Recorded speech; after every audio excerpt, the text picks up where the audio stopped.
Good morning, college football fans, and welcome to another edition of College Football Pick'em with Wes and John. Today we have a very special guest. He was on the show a few weeks, actually last week, with the Cincinnati game, Mr. Terry Davis. Terry, thank you very much for being on the show again with us this week, sir. Thank you for inviting me, my brother.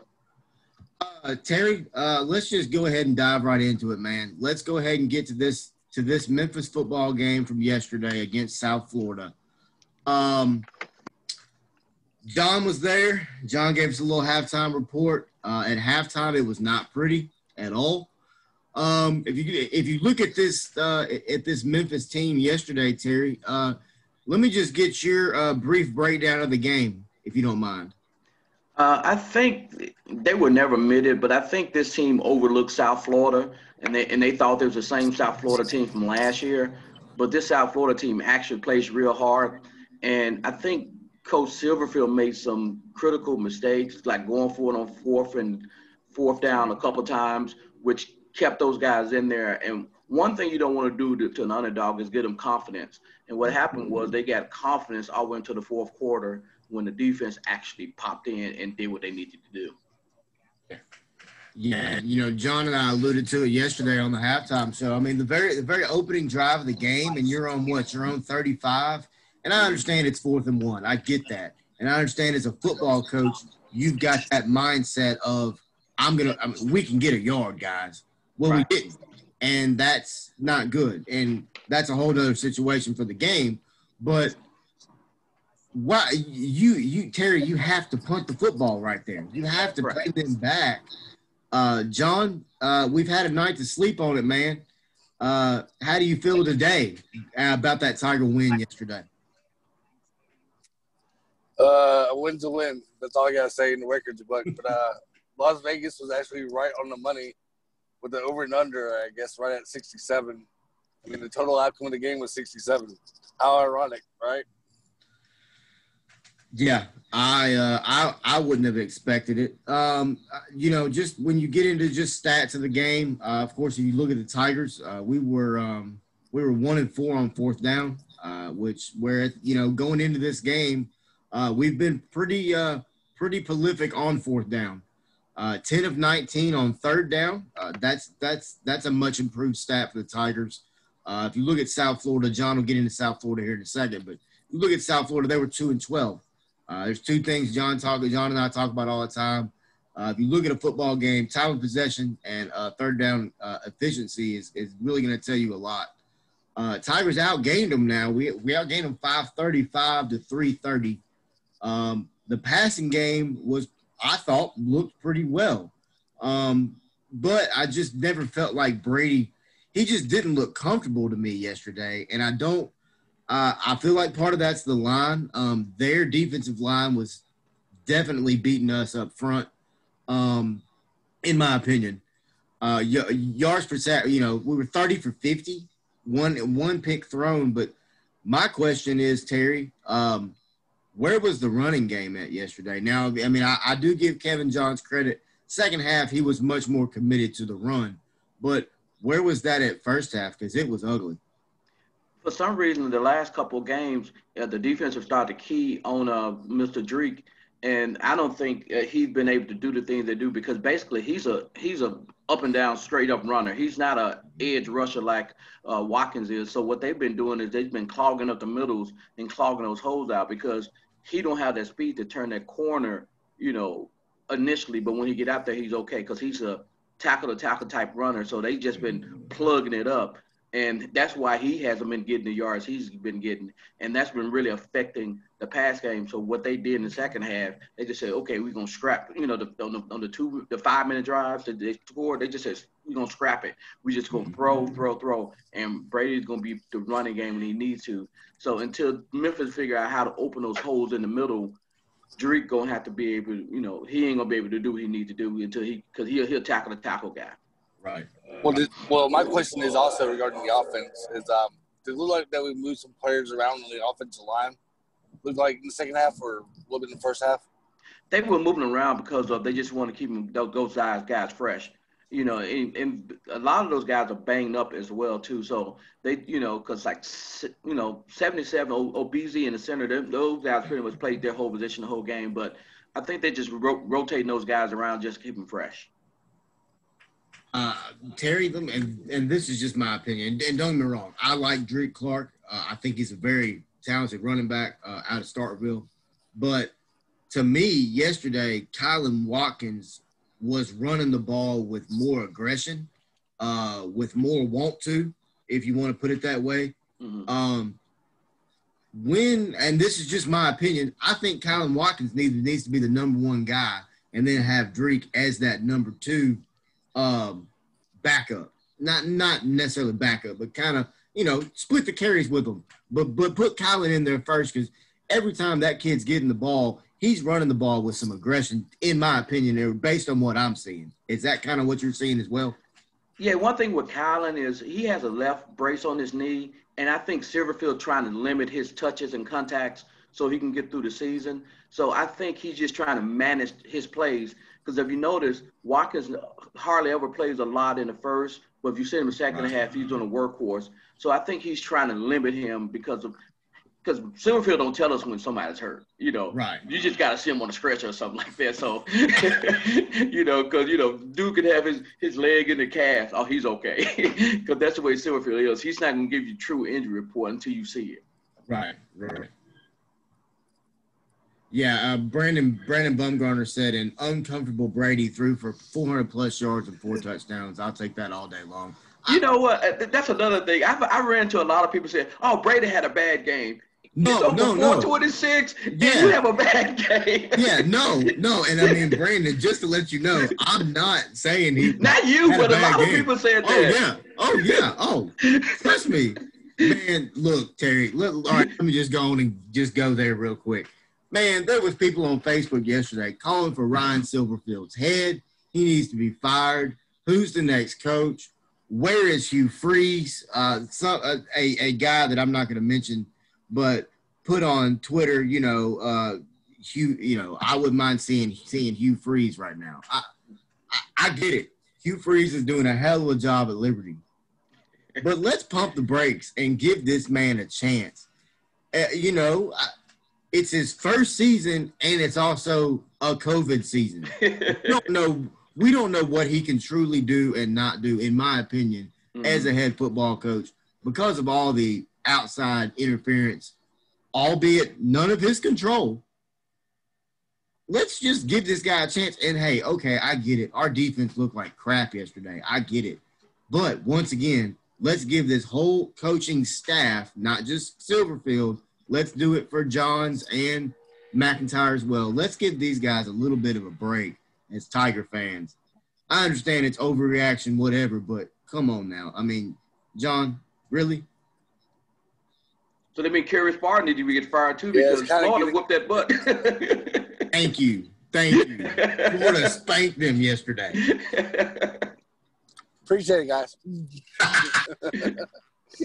I'm going to let you forget, John. We were actually going to talk about it.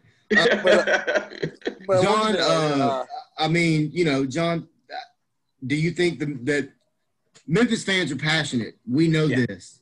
You know what I'm saying? I'm not saying it's a bad thing, but John, we need to pump the brakes a little bit, man. Do you agree? Yeah, absolutely. We talked about this in the previous shows. It's a crazy season. Players option in, players option out, all around the country right now. And I'm just like, for example, everybody keeps on forgetting Tim Hart is one of the leaders on defense, and he's a local kid. He optioned out for a reason, and he's one of the leaders on defense.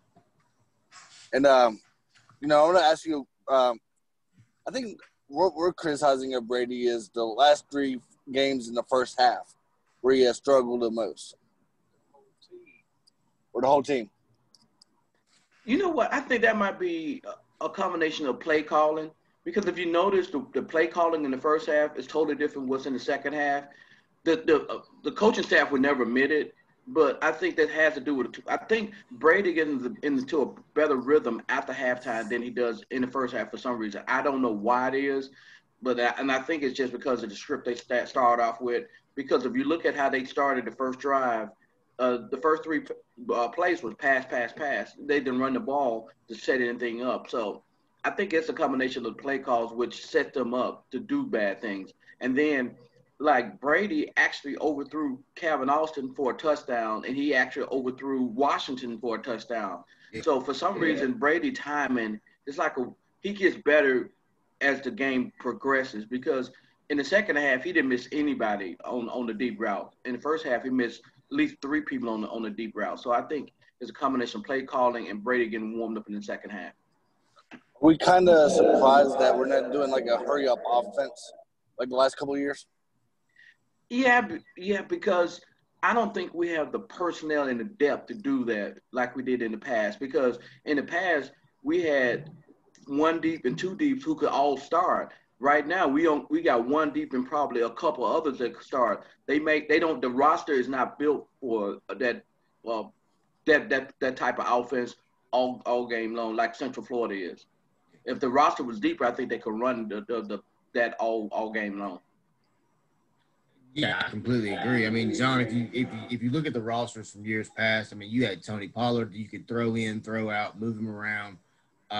Calvin Austin was there last year. Coxie was there. Gamewell was there, as well as Watkins. I mean, you know, we had Swiss Army knives everywhere on the roster last year. You know, that question that was asked just a second ago was from a listener. That's what I was asking. Oh, okay, got you. Let me ask you this: when you look at the play calling, speaking of play calling, man, I mean, I hate to be that fan, but I'm questioning it. I mean, you go for it on, like we talked about, you go for it on 4th down. You go back to the SMU game. Well, how about the field goal on 4th and 2? We should go for the field goal at the 3-yard line. Yeah. I mean, if you go back to the SMU game, you've got 2. Was it 3rd and 1, 4th and 1, and you throw the ball? I mean, what? Where does that? I mean, you know, I like Kevin Johns as an OC. I think he's talented. I think he's smart. I think he knows this offense. But, you know, are we seeing where Norvell is gone and it's a different regime? I mean, I think that's part of it. But does the play calling get – I feel like the play calling is so much better in the second half. I don't understand where the disconnect is from first half to second half. I understand you may script your first 10 to 20 plays. I get that just to see how the defense reacts. But after those 10, 20 plays, let's get into it. Let's start figuring out – let's start strategizing. Let's start scheming. I mean, what I just don't get it, Terry. Do you see this as a ongoing issue, or do you see this as a issue where we may be looking at a replacement at the end of the season, or no? I think through attrition, we will have a replacement at the end of the season because, you know, Memphis offense has been very productive, and Kevin Johns, to some part, might be a very attractive person. So you may have a different OC there next year, you know, but with the same offense, depending, especially if Brady decides to not to come back next year, you know. So hopefully, you know, this season, everybody can go back after the season, look, we did this right, we did this wrong, and we can correct it because this coaching staff is in this first 4 year as a unit also, even though they've been together for the most part, they're still trying to understand because Norvell and Silverfield are totally different because if you notice, Norvell last year was much more of a cowboy than he was his first 3 years because he was really wild and reckless last year doing a lot of calling, you know, and conservative at the right moment because the year before that, Norvell bad coaching and decisions cost them a couple of games 2 years before the Cotton Bowl. So I think like any coaching staff, they just got to get themselves together and once they go after the season, they can just do a reevaluation. Said we did this right, we did this wrong, and we're gonna correct it from there. How do you fix this defense, Terry? Bring Tim Hart back, John Tate, bring some more studs up front, and bring TJ Carter back. If you had those 3 guys in the lineup right now, this defense would not be as bad. You know, right. As much as Milan they got yesterday, they only gave up 330 yards yesterday. You know, Brady gave up a pick six. You know, Memphis gave them 9 points on field goals by going for it on fourth down. You take that out of the thing, and Memphis win by 20, and everybody praising the defense. But that pick six really, really, really hurt them in the first half, and just gave South Florida all the life in the world and kind of deflated the Tigers a little bit. You know, talking about South Florida on offense, yeah, you already nailed it. They already had 330 total yards. But Noah Johnson, to me, thought, was the key going into that game. He was 20-29, 217 for 2 touchdowns, 0 interceptions. Mm-hmm. Brian Beatty, the running back, 10 carries for 76. And to me, the key fact was also we had 3 sacks on Noah Johnson. And Noah Johnson himself had 11 rushes for -6 yards. So, looking at, he is kind of like a dual threat quarterback that can hurt you in both ways by running and passing the ball. And I thought we held him pretty good by running the football. Yeah, and the 2 touchdowns they got were on really 2 big plays, 2 blown assignments. And, it just shows you how thin it is. If you stop those 2 big plays from happening, you can pretty much shut South Florida down and hold them under 20 points. Yeah. I mean, John and I talked about it. Is South Florida a good football team? No, they're in the grand scheme of things, they're not. But did Memphis get every ounce of fight they had yesterday? Oh yeah, we did. And we did. I mean, I'll be honest with you. I feel like we did everything in our power to give them the game. Yes. I'm hoping that as a coaching staff and as a football program that we learn from this more than kind of, listen to the critics and, Memphis ain't that good and blah, blah, blah, blah. Looking at this Memphis schedule coming up.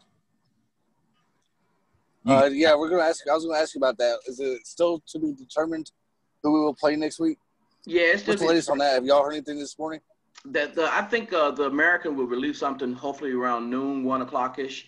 Because, they got to know this week, even though the guys are off tomorrow and they really don't start preparing until Tuesday. So they have to let them know sometime this weekend what they're going to do. And it's up to Navy to report back if they're going to do it or not, because they got certain protocols they got to have and get ready in order to play the game.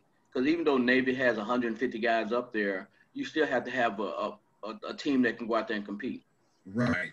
And that's what Dave Aranda, for example, ran into down at Baylor is when that COVID thing first hit, you have to have I don't know if you know this or not, John, but you have to have a certain number at each position.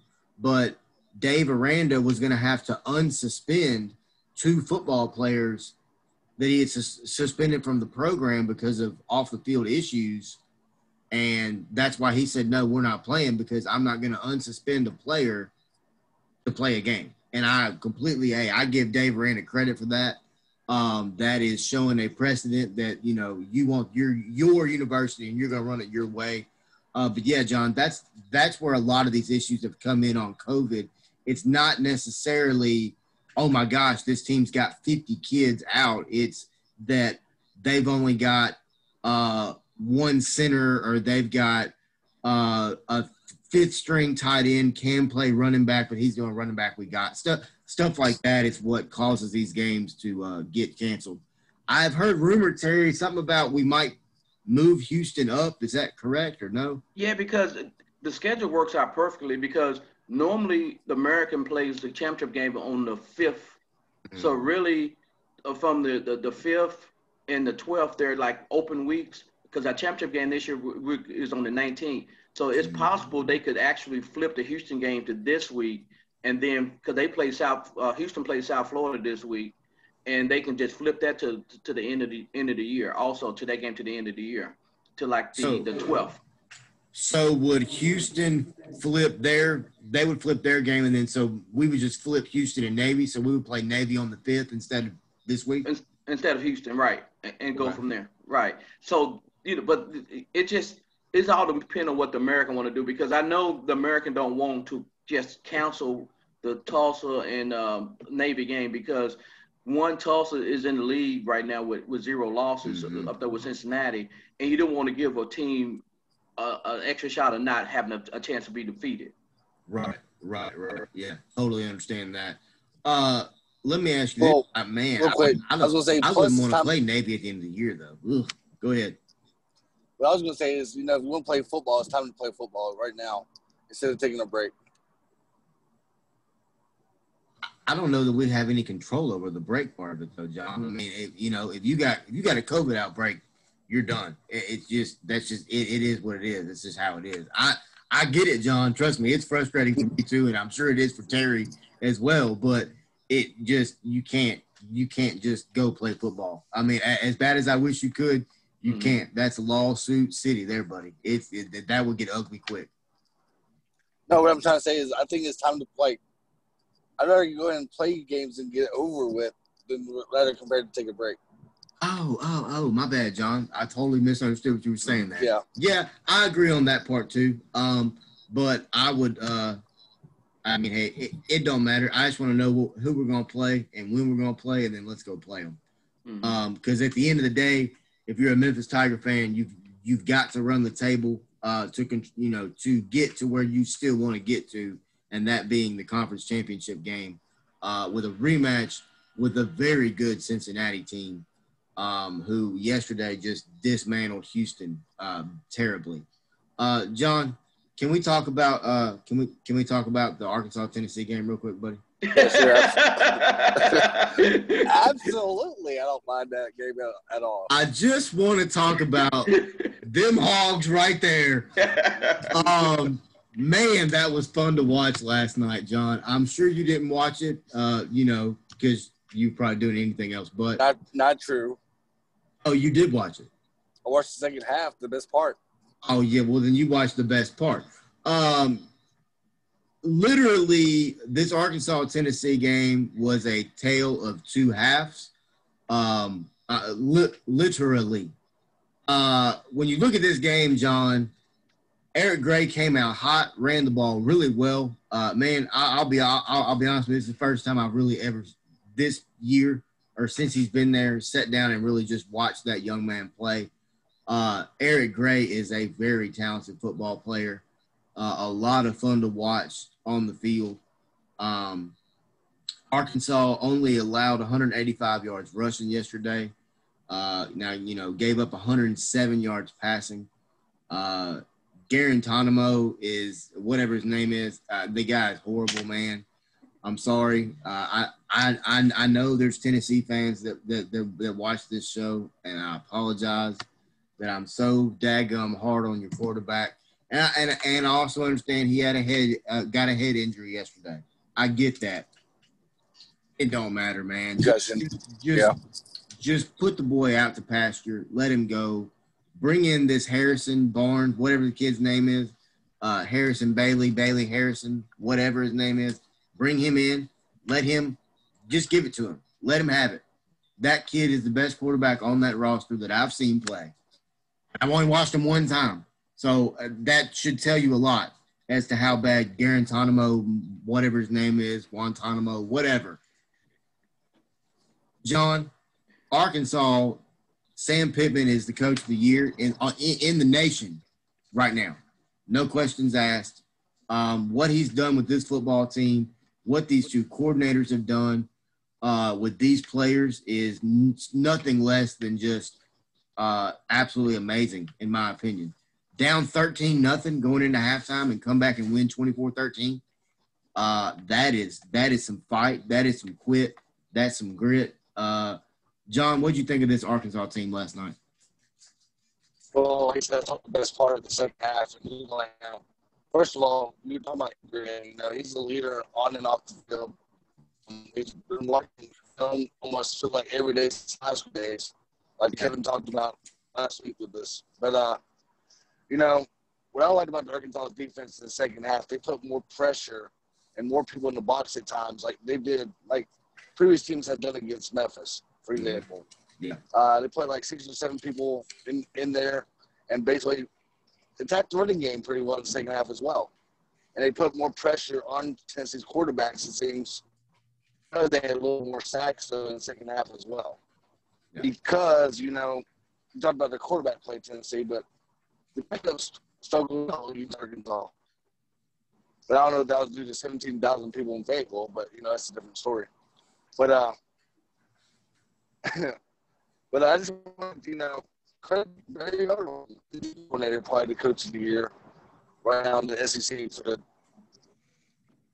I think Sam Pittman's coach of the year of the nation. I don't think there's any, maybe Hugh Freeze, but we kind of saw the beginning part of that last season. If you look at what Sam Pittman did walking in, my wife's pointing at the sign back here. If you look at Sam Pittman, John, and what he did with this program, John, as a fan who has followed this team, Chad Morris completely, utterly destroyed that football program. And I'm not trying to sound hateful when I say that. It was a freaking joke, John. It was atrocious. I'm telling you. John, it was worse than Larry Porter at Memphis. Well, I think the players just did not respect him, to be honest with you. Oh, he lost the program the day he walked in. He lost the program when North Texas did that fake punt return. No. The program Chad Morris had lost that program before they got beat by North Texas, John. I promise you that. John, every Friday night before their game, he was in Texas watching his son's high school game. Ooh, taking the school's personal jet to go fly to Texas every Friday night. Wow. And you want to tell me, hammer down left lane. Hell, you're in the right lane, Chad. You ain't even in the left lane. You ain't even there. You're not even on the highway. You're in the air going to watch your boy play high school ball. He wants to tell everybody, oh, we got the savior coming in my boy. That kid wasn't even that good. He was not even that good, John. I'm telling you, Sam Pittman walked in and he won this football. First off, he won the fan base over. That's important. Very important. Press conference. Especially living in Arkansas. Now I really understand. They love their Hogs, buddy. And when they're not doing good, there's been some rough days at my job because Arkansas got their ass kicked last year. I mean, seriously. I mean, there was some mad people. But if you look at Sam Pittman, man, Kendall Browse, one of the best hires around the country. But I go right back to it, man. Barry Odom and this defense, he makes adjustments. He ain't scared. He'll tell you, hey, this is what I'm doing. I'm changing. I'm making this adjustment. And he still stops them. On TV last night, they said Barry Odom coming out of halftime said, this is the adjustment I'm going to make. I mean, Barry Odom is a hell of a football coach, John. Looking at Arkansas now, 3-3. I picked them to beat LSU in my preseason pick 'em, John. I still feel pretty good about that pick right now. What about you, Terry? You know what? I think Arkansas has shocked the nation because how many wins they have last year in the SEC? None. Zero. And now they've got 3 wins. Yeah. And then Pruitt getting an extension, which he shouldn't have got last year. Arkansas, not only are they winning games, but they're playing hard. And once they start playing hard, they're going to start getting more kids out of Texas to build the program up and get that depth in there. Because right now, they're good enough to beat the middle tier teams. You keep building that program up, then they can compete with the Georgias and Floridas. It might take a while for the compete against the Alabamas, but I believe they're going to get LSU this year because LSU, I think they pretty much quit this year. They still on celebration mode for the national championship, man. I think they're done. Yeah, they're still counting that money that Odell Beckham was handing out the championship last year is what they're doing. Yeah. I mean, I think, of course, me being a Memphis fan, I wasn't very familiar with Arkansas and their history. Mm-hmm. But talking to guys like my boss at work who's been a diehard Hog fan his whole life, he said if you go back and look at historically at Arkansas, they're good teams, they're talented teams. They had kids out of Texas. They had studs out of Texas that really boosted that roster. Chad Morris was recruiting out of Texas. Obviously, his boy was there. But I think if you look at Pittman and Kendall Browse and even Barry Odom, all 3 of those men know how to recruit not only in the South, but on a national level to get what they need for that to fit their style of play. Mm-hmm. John, would you call – I would consider that loss last night to Tennessee or to Arkansas as a bad or a embarrassing loss for Jeremy Pruitt in Tennessee. Would you agree with that statement, John? Absolutely. No. Essentially, no? Is that what you said? I said no. I said absolutely. Because absolutely. It's the first year coaching staff or coaching, in the same degree with one, like Arkansas's got completely new coaches. Yeah. Essentially, I'm just trying to figure out why Tennessee fires their defensive line coach 4 games in. Because Jeremy Pruitt had That's my red flag. That's why. I mean, just to be honest with you, he had to chop ahead. So he said, okay, there you go. I'll let somebody go. That's what I think. Would you agree, Terry? You're absolutely right. And my thing is, he could have just hit that fire for 1 week and not fire the guy. And they still got to pay the guy $600,000. And it still didn't fix any issue that's going on with the team, because the problem with their team is their quarterback. And they still want to throw the ball, and they're really the heart end of the offense is running the ball. So they should run the ball to set the pass up. But I don't know what he's doing up there. You can't always yield to fan pressure and to alumni pressure. You just got to sometimes just suck it up, because you're not going to fire me because I got the contract for 6 years. So he should have just sucked it up. And hopefully the defensive line coach, which wasn't a problem of the team, could have probably helped them be better as the year come on. Now they got coaches doing multiple positions because they're not going to hire a new coach in the middle of the year. Right. Exactly. John, do you have your tissues with you, man? Yeah. All right. Do you want to talk about the Notre Dame game first, or do you want to talk about Florida, Georgia? You let me know. It don't matter. What do you want to cry now or cry later? You want to cry now or cry later, John? We can talk about. No, it's okay because we can talk about Jacksonville. Because I picked Georgia to win, but Florida to cover, and sure enough, they covered and won the game. Touche. All right, John. So you're up 14. I tell you how crazy it is though. On my ESPN pick'em, I did pick Florida to win. That's just because you don't care about your ESPN pick'em, John. That's obvious. No, I do care because it's about money too. All right, John. So as a Georgia fan, your chest was probably out to about right here, probably somewhere around there. When y'all were up 14-0, crap the first play, nobody even sniffed the guy. He just went around the corner and was gone, literally. Shades of D'Angelo Williams, to be honest. And then Florida woke up from their nap, and they beat the crap out of Georgia yesterday. Dan Mullen, the daggum Darth Gator himself, got Florida over the hump of Georgia, and I think if you're the nation, you need to look out because Florida is playing some football right now. John, go ahead. Tell me how you feel, John. I feel okay. I know. Y'all got quarterback. I know it's the quarterback, isn't it, John? I know. Well, like I thought yesterday, was first of all, I don't know how serious that injury is for that Georgia receiver. They got hurt after that touchdown to make it 14-0. But nasty. But prayers to him as well for that. But I think the momentum went to Florida's way after that because that's the key leader for Georgia's offense. But like we talked about in the pregame show with Posey and Christian, Georgia's defense, had a lot of question marks going into that game, and that game really showed because Alabama passed all over them. Now you got Florida with Trask, or at quarterback, passing all over them as well. John, do you think that was a dirty hit by the Georgia player? I haven't really seen it. Can you explain it more in detail? Explain it in more detail. He knocked the kid's block off.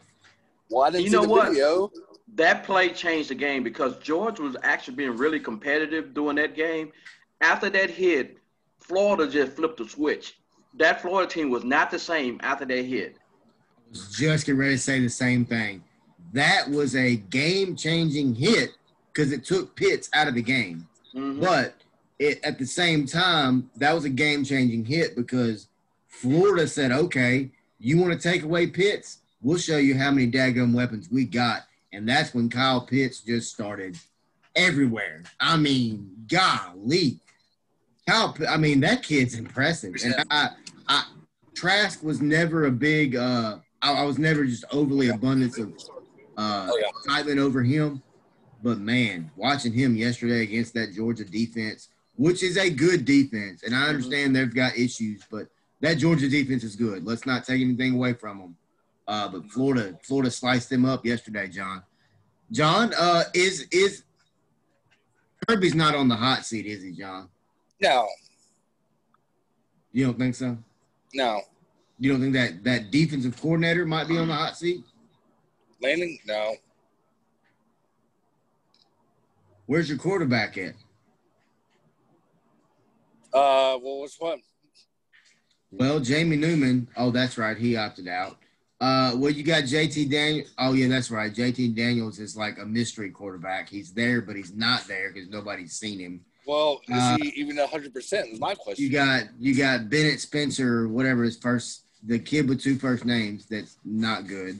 And then the kid we saw come in yesterday, I can't even remember what his name was. I'll look it up. Somebody's going to have to because nobody knows who he is. He's the fifth. My point is, John, he's the fifth quarterback on the roster. You're Georgia. I go back to the same thing with Tennessee. If you're Jeremy Pruitt, you can recruit Eric Gray to your school. You can recruit all these stud defensive players. Where's your quarterback at? I don't get it. Terry, do you agree? I agree, and I just looked at the schedule, man. You know who Florida plays next, right? Yeah, Arkansas. That's going to be a great game. That's going to be a really good game next That's going to be a really good game because no one's going to give Arkansas, a snowball chance. But the way they're playing, that's going to be a really good game, man. And after that, Arkansas, it's a drop-off after that. And I'll go ahead and call it now. Almost a little less than a week out. Arkansas is going to give Florida all they want next week. I promise you. And they got a bye week to prepare for. Yes. Well, Florida has a bye week to prepare for Arkansas, and right. I don't think that's going to be enough. Yeah, no. But you also got to think, who's the quarterback of Arkansas? Felipe Franks. Where did he come from? Florida. He's going to want that. Mm-hmm. He's going to have those guys majorly prepared for that game. And if you look at Sam Pittman, that whole coaching staff knows that. Mm-hmm. They have to know that. That's going to be a very, very, very good game. I'm looking forward to it a lot. John, I'm getting off Georgia. I mean, you're talking about Mathis. You're talking about, hey, you talking about Mathis, the quarterback, by the way. That's his name. Yes, Mathis. Don't get me wrong. I don't think he's a bad quarterback. But my point of that comment was there's been 5 quarterbacks that's played so far. I feel like I'm watching Arkansas again, John. I feel like I'm watching Arkansas again. They went through like 12 quarterbacks. I just wish, like you talked about, where's Daniels at? Is he not healthy or what's really going on? Yeah, and I got some questions for Terry about a couple of Memphis players after this game right here. John, down goes Clemson. They stormed the field in South Bend last night. I feel like there's some kind of penalty or something for that. But freaking go Irish. I was glad to see it, to be honest with you. I think Notre Dame is a sneaky, really good football team, John. Mm-hmm. What do you think, man? Well, the running game and their quarterback play kind of proved it yesterday. Yeah. No. Ian Book played his ass off last night for Notre Dame. And I was glad to see Notre Dame finally win the big game. You know, if we look at them in years past, Alabama and Manti Te'o and his beautiful girlfriend that he had, but Manti Te'o and Notre Dame, you know, Alabama, and they just decimated them. I mean, every big game Notre Dame's played, in my opinion, the last few years, that have not stepped up to the plate, that have not showed up to the field. But last night, that all changed, and I feel bad. I don't know who Clemson plays next, but I'm sorry because Dabo Swinney's going to have them boys ready. He's going to put 70 on y'all ass. I don't know who y'all play next, but, yeah, look out because Clemson's going to put a lot of points on you. Let's see. Who does Clemson play next?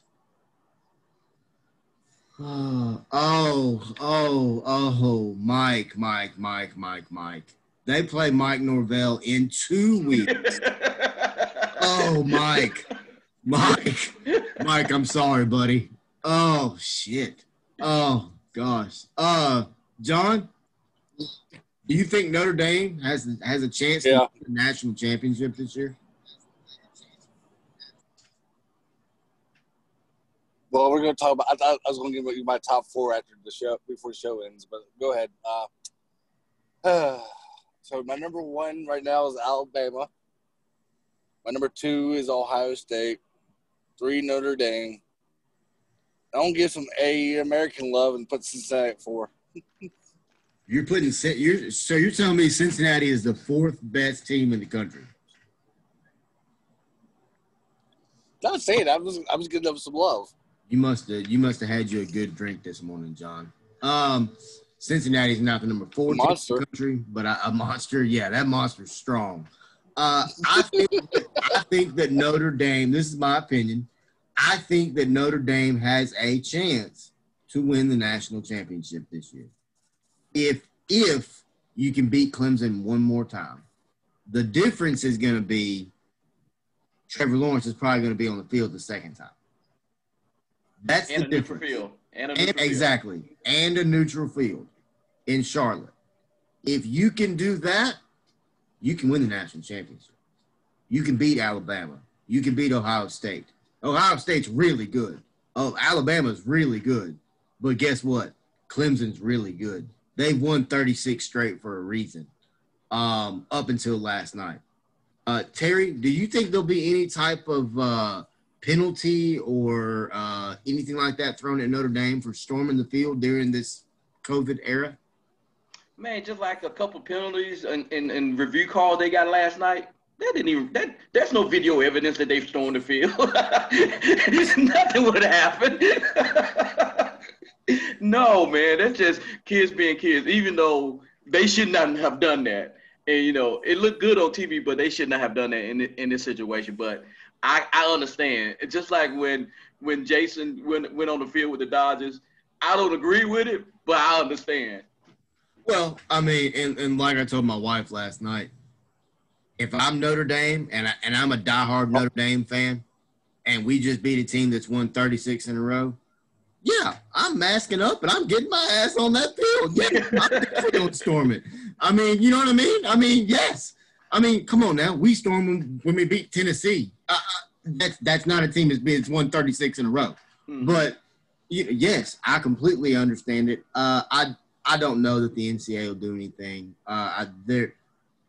It's pretty obvious the NCAA is pretty picky about who they want to go after and who they don't. A.K.A. Will Wade at LSU, Bill Self at Kansas. Shall I keep naming names? I'm hoping Penny's not on that list because of us playing Wiseman, but I think we'll get something done to us. But we'll get to that in a second. John, who is your most surprising team from this week now that the games are over, and who was a disappointing team? Hang on a second. I knew you were asking that. Hang on. How about take us first? That's my question every week, John. You know I always ask you disappointing. I know, but impressive. It's not it's not the end of the week yet, though. Yeah, it is, John. All the games have been played this week. All games have been played in college football. Not pro football, but college football. Yeah, not pro, John, but college-wise, it's done. It's Sunday morning.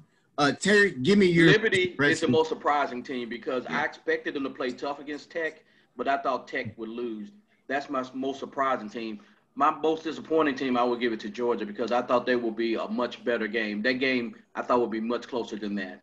So Georgia has been my most disappointing team, Liberty being my most surprising team.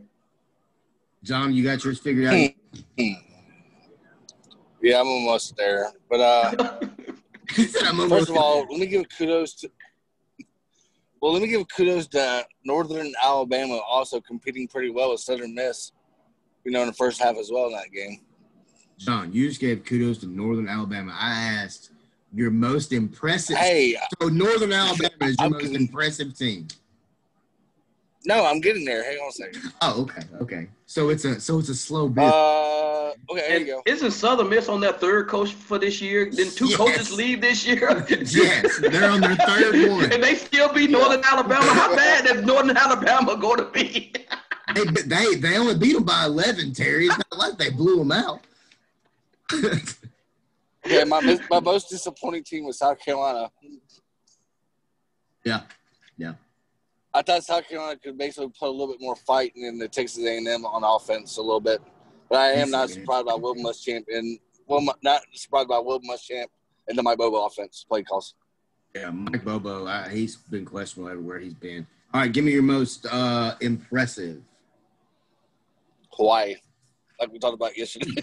You love Hawaii, man. You do. You got a thing for Todd Graham in Hawaii. Hey, you gotta give him a lot of credit. He's a new coach, and it's a good win for them. It really is. It is a very, very good win for them. And don't get me wrong, I like Todd Graham a lot. From his Tulsa days, Arizona State, Pitt, where he's been everywhere.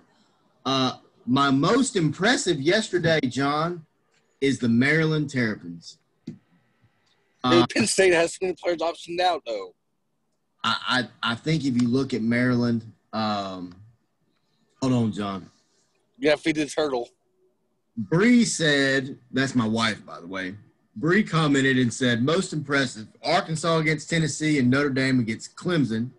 Least impressive, Mississippi State against Vanderbilt. Barely got that win. It's a very good point. Mississippi State, I don't know, man. Those jerseys, they got too many issues like Tennessee right now. Those jerseys they had on were almost – the last time Vanderbilt beat them is when they wore those jerseys. So it was almost a really bad night for Mike Leach and Mississippi State down in Stark Vegas. I think if you look at Maryland, that's an impressive win by them. To beat Penn State like they did in the fashion they did, to hold Penn State to 19 points. And I understand Penn State is down. They're 0-3 for the first time since 2001, which I find just very surprising. My most impressive team, John, my most disappointing team, the Michigan Wolverines. I don't know what Jim Harbaugh is doing right now. But, John, I don't know what Jim Harbaugh is doing right now. But it's not good, and it's probably going to cost him his job in Ann Arbor by the end of the season. I don't see Jim Harbaugh making it through the end of the year. I do see a guy like a Luke Fickell becoming the next Michigan head coach, possibly Texas head coach. I don't think Tom Herman will make it through the end of the year either. Terry, do you agree with those two statements there? Yeah, man. I'm not a Herman fan either, man, and I agree with you, man. Some of those guys, man, Michigan just laid egg. I love Harbaugh. I really love him. Yeah, I do too. Don't get me wrong. I love Jim Harbaugh. I love his. And my thing is, I look at Michigan State. I said maybe they had a bad game, and then they come out and get blown out again. You got to get your team ready for Michigan State. Michigan State, Ohio State, everyone. When you're Michigan, you're everyone else's Super Bowl. I don't care how good you are or how bad you are. You got to have your team ready for a rival. And as much as I love him, man, I think he's just not built for the college anymore. Hey, John. Yeah. Bree said it. She's my wife is watching our live. She said it looks like you're riding in a horse-pulled car down a dirt road. All you see is the light behind you, and it just looks like it's done. Terry's laughing his ass off. That's funny as hell. See if I ever do what, John? See if I ever pick Arkansas again. John said, "See if I ever pick Arkansas again." All right, she ain't laughing no more, John. I almost did something. Um, I almost came on screen. Hey, just to give our fans a little quick answer here. What was the over/under on you finding where you parked yesterday? Hey, 1 second. Tell her to bring it. Like she gave me people's eyebrow yesterday. Just bring it. How long did it take you, buddy, to find the car? 2 minutes. 2 minutes. 2 minutes, John. I don't believe that, John. I don't believe it. Are we playing BS? Yeah, exactly. Are we playing truth or dare BS? What are we playing here? But no, I mean, I just back to college football real quick. But yeah, back to Michigan. I completely agree. 5-minute walk tops. Okay, that's not bad. Back to Michigan, guys. Jim Harbaugh. I like Jim Harbaugh. I've liked him everywhere he's been, both pro and college. I like his energy that he brings. I like his passion for the game. I also like that he has evolved. You know, when he first got to Michigan, it was, I'm bringing 2 tight end sets and we're running the ball and it's back to old school Michigan pound and ground football. And then you bring in Shea Patterson and you can't do that anymore. So you have to evolve your offense. I don't think he'll make it out of Michigan. I think if you look at the landscape of college football this year, he's going to be probably one of the first ones to go, I think. Who else would you say is on the hot seat right now, or whose seat's getting a little warm, Terry? You know what? In this COVID situation, it's kind of hard to fire people. I said at the beginning of the season, because if you notice, the offense has really taken off both in the college and pros, and the defenses across the nation has just been tremendous, just crazy. And another thing, too, is with these universities cash strapped, I don't think they're going to let anybody go. And Harbaugh has another year left, and they don't want to pay out any extra money if they don't have to. So I think they might stick it out this year. A lot of coaches that would have got fired, and they may give them another year just to save that money. Man, Utah State sure did fire their coach. I was getting ready to say Utah State sure got Gary Anderson out of there quick. I think he was on this last year of his contract too. Oh, okay. That makes a lot more sense to that move then. I think if Ohio State just school drags Michigan like I think they will, I think it'll be it for him. You've got to be competitive against Ohio State. You've got to beat Michigan State. Period. You can't get beat. John Brady just commented on the post, been through a desert on a horse with no name. All right, John. She's giving you heck, man. It does look like there's dust just flying up all behind you. That's so funny. It's sunny outside. It is very sunny. John, give me a coach or coaches that are on the hot seat right now. I really don't have one, to be honest with you, because it's been a crazy year in general. Yeah. Well, John. Just being honest. Sorry. No. That's fine, John. I asked you to quit. Yeah, that's fine. I do some John, research for that question. If you look at this Memphis football team, of course, we don't know who we're playing next. Do you see us making the American Athletic Championship game? Thanks for that, by the way. You're welcome. It's too early to answer that for me. My heart does, yes. Yeah. Just because, of course, I'm a Memphis fan. I want us to play in the championship game again. But the good thing is, Navy's been down, like we talked about, with COVID issues. Their defense is still questionable. It really just all depends on if our offense really shows up against them. And don't take Navy lightly at all. Because so we got Tulane at Tulane now on a Saturday instead of a Friday. Yeah. And Tulane is getting back on a winning track. They won yesterday pretty handily over East Carolina. That's still a tough game to play at the end of the road. Hopefully it's not raining during that game as well. Probably will be. Look what happened. It rained last time we played them. Houston's at home. So that's the most important thing. You know, Houston's at home, and hopefully we'll – either way, it's a good crowd in that game as well. Yeah. Terry, let me ask you two questions just real quick before we get off here.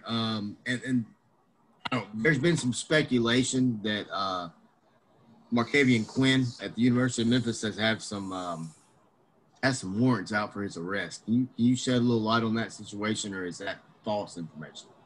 See, that part, I have not seen anything with that. But, you know, he did go in the transfer portal, and he is not on the team anymore.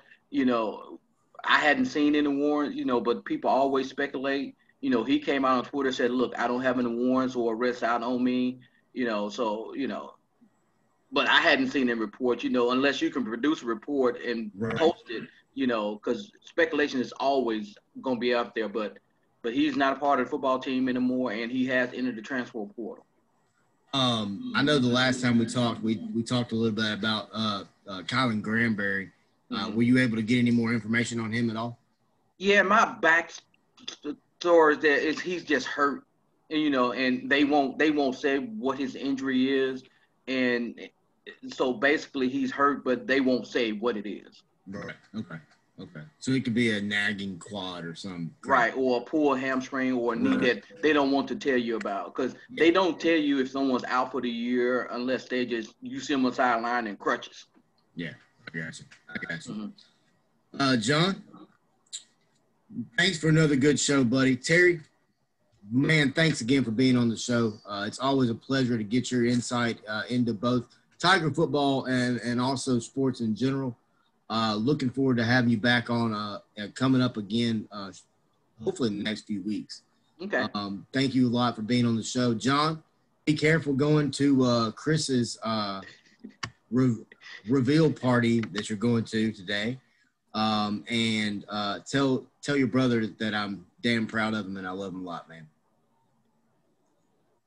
I sure will. And Terry, real quick before you get off air, there's scheduling news real quick.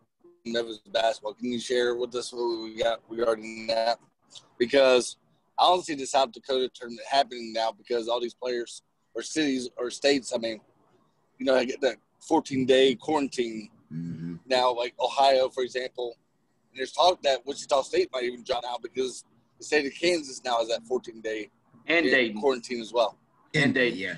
I think what might happen is, you know, because this is I think this is an ESPN tournament.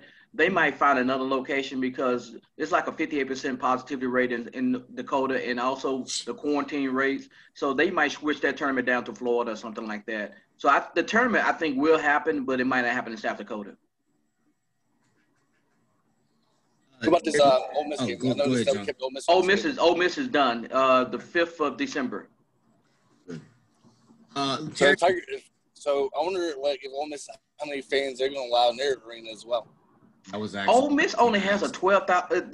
They're a really small arena, so they may be like 1,500 allowed in there for that game. Are they still in that little bitty tad pad thing? No. They moved across the street to a nice. It's really nice. I put it this way, you enjoy it. It's very plush and it's very nice. It's not the tad pad anymore. It's nice. I was gonna say it about 3 years ago.